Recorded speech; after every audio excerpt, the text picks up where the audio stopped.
Ladies and gentlemen, welcome back to the channel. It's time for the preview show. Yes, apologies for the old surroundings. Sorry for the lack of quality editing in this video. I currently bring this video to you from Berlin. Now, not right now. I'm not in Berlin. As you can see, I'm in my old room. But I'm in Berlin. This has been pre-recorded. This is on the Thursday morning, right before I leave to jet off to Germany. So hopefully, between now and the time this video is uploaded, nothing has changed. I'm waiting for some breaking news that, like, I don't know, someone's injured or touch wood that it doesn't happen, but I'm waiting for something huge to happen that makes this video completely irrelevant. But still do my best to bring you the content, and hopefully you'll appreciate that. So let's get into this. And also, while you're here, make sure to hit like, make sure to hit subscribe, and let's do the preview show for the last game before the international break. And funnily enough, the last game before the derby. Yeah, so Celtic will play Ross County on Saturday at Celtic Park in what is the last stop before this wee international break. It feels really weird because obviously we've been playing football for so long now without sort of an interrupted break. Well, the winter break was the last one really. We've been getting right into the swing of things, but now we're going to have a wee 2 weeks off before we play Rangers on April 3rd. And I think the overriding theme of this game for me is, personally, just don't cock it up. Just get the 3 points, go into the break, and we'll talk about Rangers as it gets closer to the time. This is a straightforward job, or should be a straightforward job. You've got Ross County at Celtic Park. It's one of those match previews where I'm saying to myself, right, what do I even say in terms of how we play football, what to expect from the opposition? Because we kind of know what to expect from both Celtic and the opposition. Now, we'll come on to talking about Ross County, but Celtic just need to take the game by the scruff of the neck, try and get some early goals, play the football we know we can play, and ultimately win the game. 3 points is all that matters. The fact that, you know, we could drop points is scary, because then the momentum suddenly shifts towards Rangers perhaps heading into that derby game. We also have a big advantage in the sense that now this is the beginning of the Saturday-Sunday matchups for Celtic. It might be the only one we get, so let's take advantage of that opportunity. We play on Saturday 3 o'clock. Rangers won't be playing to Sunday. We could potentially make that gap 6 points at the top of the table. We need to take that opportunity. Now, we squandered it the last time. Remember when they had to end up playing Motherwell, we got let off with one when we drew at Easter Road. This is a big chance. This is Celtic Park, right? We cannot mess this up. We can go 6 points clear and properly put the pressure on Rangers. Now, I'm not going to expect anything from any opposition, from any teams to try and take points off Rangers. There's no point in getting your hopes up like that. However, they fell to the sword when the pressure was on them to try and make up the gap. To try and close the gap when we drop points. Now, there's a chance to put even more pressure on them, and we really do need to take that. So for me, that's the overwhelming theme. It's just to get into the game, make sure we win it by any means necessary, and walk out with the 3 points. And I don't care how it's done. I know I've been banging on about how I wanted good performances at points, but I genuinely couldn't care this weekend. We're away for 2 weeks to forget about it anyway. So go into Celtic Park, get the game won, and get 6 points clear at the top of the table. So, yeah, I expect Celtic to just take the same approach to the game as they did, you know, the likes of Dundee United, the likes of Livingston. That's been 2 really good performances back-to-back now. I've been happy with what we've seen both offensively and defensively. We can see the 1 goal in those 2 games.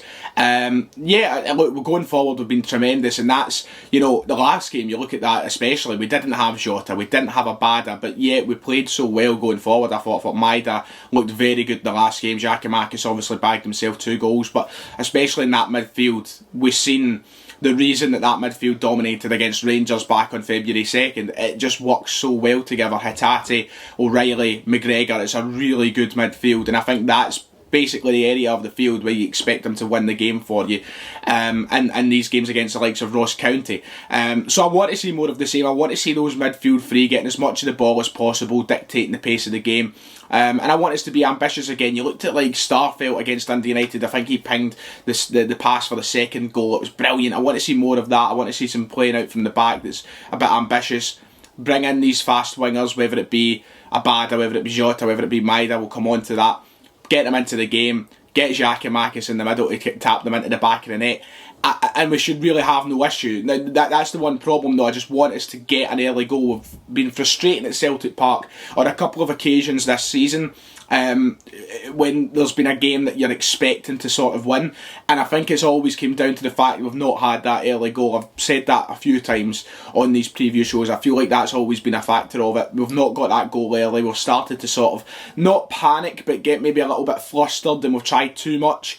I don't want that to happen. I just want to get the job done early, and that happens by getting a goal as quickly in the game as possible. So attack them with pace, go straight from the off. Of course, be wary at the back. Make sure you're set up well and you're ready for Ross County, who have some decent players. But just go for it from the start. Attack, attack, attack. Let's talk about the opposition, because what a season Ross County have ended up having. Now, I know things are very, very tight in that portion of the table between, 4th and 10th. You know, it could change on a weekend. They could go from 6th to 10th, but the fact they are 6th is incredible, considering that so many people, including myself, had them wrote off at the start of the season and then still very early on in the season. Their form has been pretty good recently.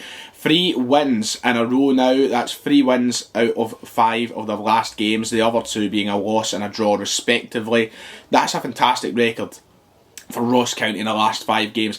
And the one man who's just lit the league up this season and been absolutely tremendous, the star man, Regan Charles Cook, he's been absolutely tremendous for Ross County, and he will be a danger. Now, the last time I watched Ross County play personally was against Rangers, if I remember rightly, and they scored 3 goals that day.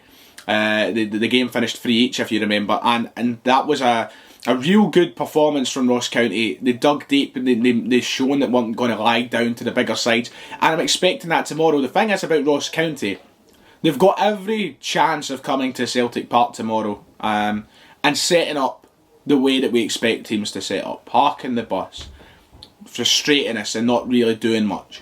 However, I think the way that Malky Mackay's got that side playing just now, he might actually go for the game. He might actually go out and do some things attacking wise. So they could come at us, they could offer a couple of scare moments. We need to be set up to deal with that. But they're a good side at the moment, and 6th in the table is a real testament to the job the players are doing there at the moment. I'm still refusing to give the manager credit. So, team predictions then. I'm going to cop out here and save myself a little bit of time. I actually think that the team might stay the exact same from Dundee United. Now, Abada and Jota, I think, was quoted as being able to return for this game. They will be available for selection. If anything changes at all, I expect it to be Abada coming in for Forest. But apart from that, I think the exact same team will start. And I wouldn't even be surprised if Forest starts as well. I just feel like that this is an opportunity now to go out, try and get the game done early. If we need to make changes, then make changes, and save the legs of guys like Jota and Abada. You might be saying, what do we need to save the legs for? They've got 2 weeks to save their legs after this, which I suppose is true, but just take any necessary precautions you could say, to ensure that they don't maybe pull up or something when you've got Rangers in a couple of weeks' time. You know, I would like the thought of just playing it safe, making sure those guys are bubble wrapped up and ready for Rangers in a few weeks. So I think that the team could stay very much the same, and also another reason that I think it might be the same is because they played very well on Monday night. They were incredibly good, I thought, at times. They looked really a lot of good intent in the play, and they just looked really ambitious in everything they'd done, I thought. So, you know, I think that it could stay the exact same, and hopefully more goals for Giacomakis. I would love that. But yeah, that'll do it. That's a match preview. My score prediction, I'm going to go for 3-0 to Celtic. I will not be at the game, so don't expect a 3 things we learned. I'll actually be at Hertha Berlin versus Hoffenheim. Armchair fan. Just got in it. It wasn't meant to fall this weekend. We were actually meant to go for the international break, but we just had to change it to the week before. So yeah, I'm missing the game and I'm missing the 3 things we learned. But don't worry, I'll be back on Sunday and I'll do a sort of catch-up stream / video, and we'll talk about everything that I've missed. So make sure to check out that when it comes. And I've got a video back on my second channel if you guys want to check that out. Like and subscribe, and I'll see you all next time.